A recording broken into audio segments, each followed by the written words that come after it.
Good morning, afternoon, evening. I'm not sure when you're joining me, but hopefully you are. I got up early this morning, continued with my cardio theme in the morning, and did some CrossFit. Not sure what the big deal about that is, but we got it done.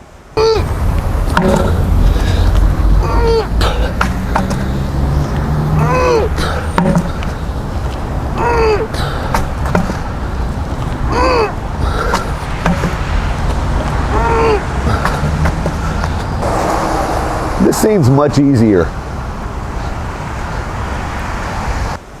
This episode, I've got a 2000 Camaro SS that owner daily drives. I think you enjoyed that car. He allowed us to preview it. Also, in a previous episode, we compared the foam cannon versus a foam gun on lightly dusted cars. The cars came out fine, but this time we tried on a really filthy car. My wife's car, I know, hasn't been washed in over a year. Heck, the dirt might actually be what's keeping this car together. Well, that was an utter fail, and we'll show you that. Also, if we have time, I want to put out a Scott tip out there on these Toyota oil filters that come into the shop. And if you have one of these cars that have a canister filter underneath the vehicle that takes a special tool to get it off, one, I've got a tip on the tool and which ones to get, and two, I've got a tip on how to actually get them off if they're stuck, or actually really how you apply them. Anyway, we'll get through that kind of service and hopefully give some tips for you that might save you some time and some money. Cue the banjo.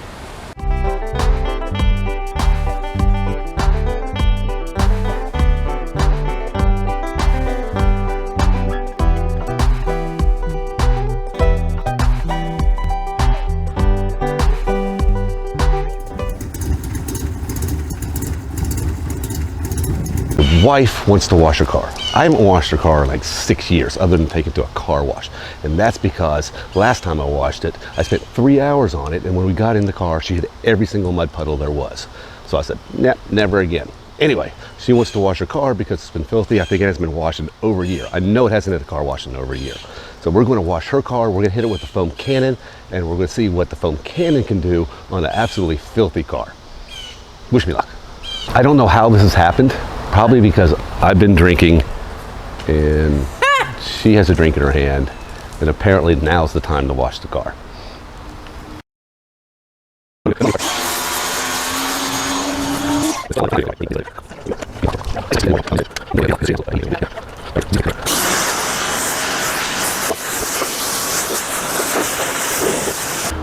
But I don't think it really did much. See, look.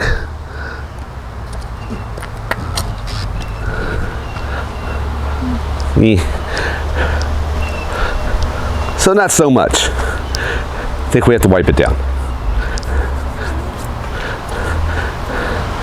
Is it that it doesn't, why is it so dirty? Does it need to be more rinsed? I think that, no, I think the stuff works good for cars that like mine that sit and get dusty and have a little bit of grime on them. And then you, not so much not a year's worth of road use. Like, yeah. That's it. But that's about all I want to do. That's all the work you want to put into it? Fine, I'll finish it. You don't have to. A horse doesn't? No. You just put water and soap on the horse and well, then... I mean, I scrub him. Well, that was just the same thing. Yeah. But... I mean, like I said, we don't pressure wash the horse. No. Yeah, I'll get some rags. I'll finish it up. We'll at least wipe it down a bit since we went through this effort. Okay. No, I was hoping it would be like, ah. Yeah. I wanted, ta-da! Something that falls in the category, it sounds too good to be true. Probably is. Okay, clean car. Car's 11 years old. We drive our cars till the wheels fall off around here. So we get all use for them. We don't lease cars and turn them over 3 years. So, still together. I want to give a quick Scott tip on how to do these Toyota oil filters. First thing is, get the correct tool. Get something thick like this, something sturdy. They make these in very flimsy, cheap tools. This area right here is very, very thin, and these tabs, when you put them on the oil filter, right here will bend, and then the tool's useless and you can't get it off. So get something that is a good tool, right? Then these things get stuck. previous services will not lubricate the seal and they'll get stuck. Sometimes they break off, these little plastic tabs. This is a plastic canister filter right here, and they will break off, and then you're stuck having to chisel it off. So make sure that you lube the filter seal, and I'll show you how to do that in a minute. First, I want to see if we can get this one off.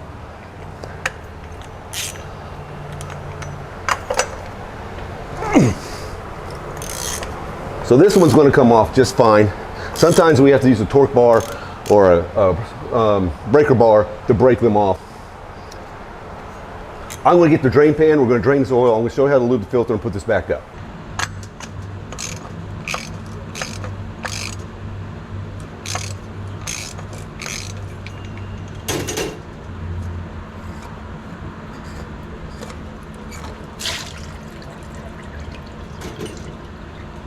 So quickly, this right here, this oil seal right here that I put on, it's brand new from the filter box, and I'm going to lubricate that with some oil before I put this back on there. That will keep that from sticking back on the next service.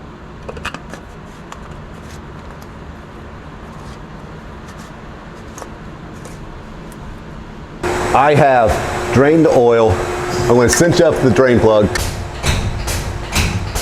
get that nice and tight. And when I tighten this oil filter, I'm not going to over tighten it. You can break it.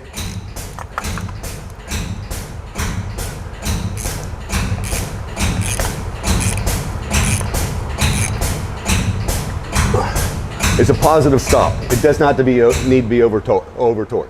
We're going to start the motor once we put oil in it, and we'll make sure we don't have any leaks. You're clear to add and start on 1. Clear to start bay 1. Clear to start bay 1. 1.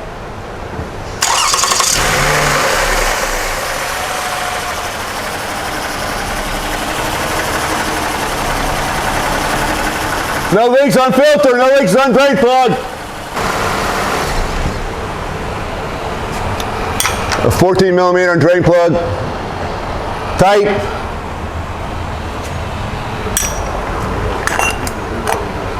Oil filter's tight. Clear to leave on 1. I love cars like this. 2000 Chevrolet Camaro SS. When I first looked at this car and the customer came in, it said 60,000 on the odometer. And then I realized that was kilometers. This car is great. I love finding cars that are like survivors. And nobody's bastardized the car with a bunch of aftermarket parts that eventually over time kind of ruin the car, in my opinion. There are some aftermarket parts that are really necessary, especially on the RX-7s like what I have. You'd be surprised how many times that happens a day.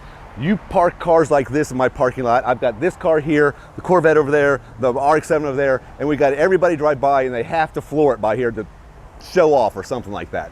Amazing how many times that happens. Anyway, this is an excellent car. Customer came in, I had to film it. So what we're going to do today is put this in there, film it. I'm going to dub over most of it. And we'll get all kinds of shots inside, engine bay, underneath, and we'll go from there. This is a great example of the 2000 SS Camaro.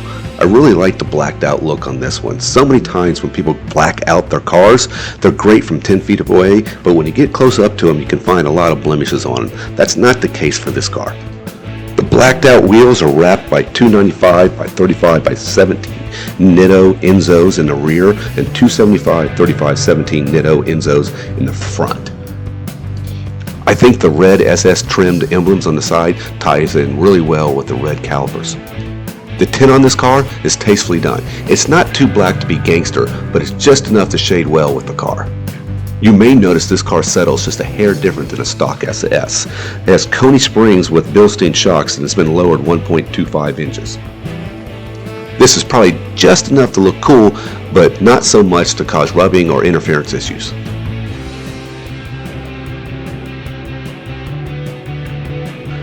As we move to the rear, you can see the stock pipes sticking out, which emit that great LS1 rumble.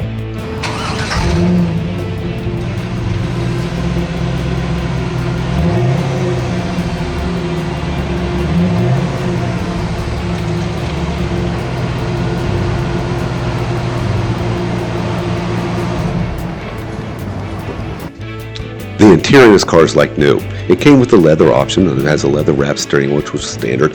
The leather on the seats is still soft, and there's no cracking on it. It has the monsoon stereo, which was standard on everything but the V6, and all Camaros came standard with tilt steering wheel and AC. The knobs on the steering wheel, well, those are redundant controls for the stereo. And as with most 2+2 models, the back seat can be a bit cramped. This actually comes with a hump on the floorboards that make room for the catalytic converters underneath. And final touches are a great feeling Hurst shifter. As we get to the engine bay, we get to the meat of the story, which is this all-aluminum LS1 engine. Truck's got an iron block version. The LS1 motor was in response to ever-tightening CAFE standards, but it did retain the same cubic inch displacement as the LT1. It was lighter, more powerful, and stronger, with 4-bolt main caps using a pair of 8mm horizontal bolts to laterally locate each main cap. It did away with distributor ignition and moved to coils near plugs and computer ignition timing. The Z28s had 305 horsepower, the SS's 320, Corvette's got 345. Honestly, I'm jealous. I love finding cars with this type of history. Well preserved, well maintained, and the owners enjoy them on a regular basis. Anybody with the money can go out and buy a Ferrari or a Lambo. But driving a car like this is a mark of a true car guy. Kudos to him.